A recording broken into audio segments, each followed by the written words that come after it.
This is Brian, screenfiles.com and review. What I'm looking at today is Things Heard and Seen, directed by Shari Springer Berman and Robert Colsini. And I really wanted to like this movie.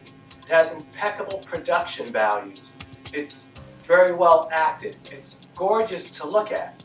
But there's a problem. Namely, it's a mess. And I don't think the directors know what it wants to be. And that is a problem. Here is the synopsis from IMDb. An artist relocates to the Hudson Valley, begins to suspect that her marriage has a sinister darkness, one that rivals her home's history. That sounds like an awesome movie, but that is not the movie we get. The movie only loosely refers to the terrible events that happened in that home. In other words, it's hard to draw parallels between the events in that home and the lives of this couple that moved into it.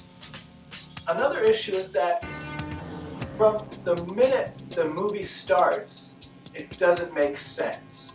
It opens with the husband, played by James Norton, parking his car in the garage and something landing on his windshield. He goes upstairs and sees that his daughter is on the couch and she looks really odd. Then it cuts to another time. If you've seen the rest of the movie, this scene does not fit, and I'm trying to figure out why it's there. The garage, as far as I can tell, is not even under the living room where the child was. As far as events goes, it doesn't make sense. Is it echoing the events that happened in the past with this house? Maybe? But the problem with that premise is that we don't learn any specifics about the events that happened in this house. It's mentioned, but no real details are given. So I don't know why that scene is there.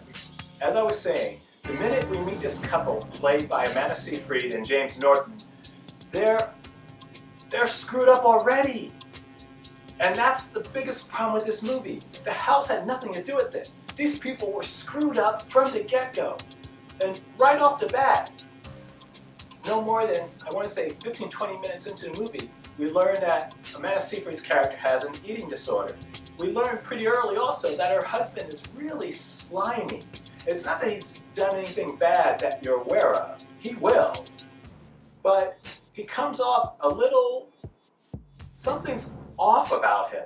And as the movie progresses, you see him become a really reprehensible human being. But you see, this is the problem with the movie. There is no comparison between the events that happened in that house and this couple. They were already broken long before they stepped into the house. In fact, you could remove the entire supernatural aspect of this movie. Get rid of it entirely, and it will play exactly the same.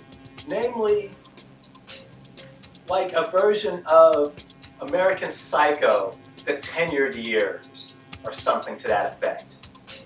It doesn't make any sense.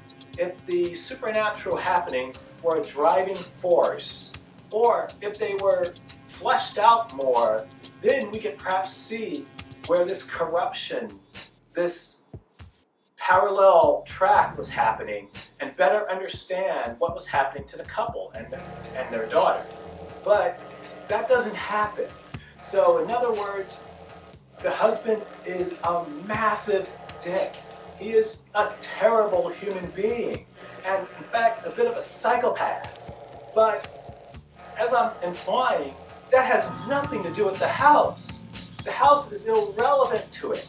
And since we don't know enough about the house to make a valid comparison between the two events, it's therefore rendered irrelevant. Things Heard and Seen reminds me in some ways of Guillermo del Toro's Crimson Peak, with some important caveats though. Del Toro's movie calls itself a gothic romance. I'm not familiar with that term. And in the past, I may actually have seen Gothic romances before, but not knowing what they are as a genre, prior to that movie, I didn't recognize it. Though, I did notice some things though. Crimson Peak is not a horror movie. There are horror movie elements. There's ghosts in particular. There is forebodings. There are elements of horror in Crimson Peak. And there's also some pretty gnarly violence in Crimson Peak, by the way. But it doesn't change the fact that Crimson Peak is not a horror movie. I first heard about things heard and seen from Twitter, and people there described it as a horror movie.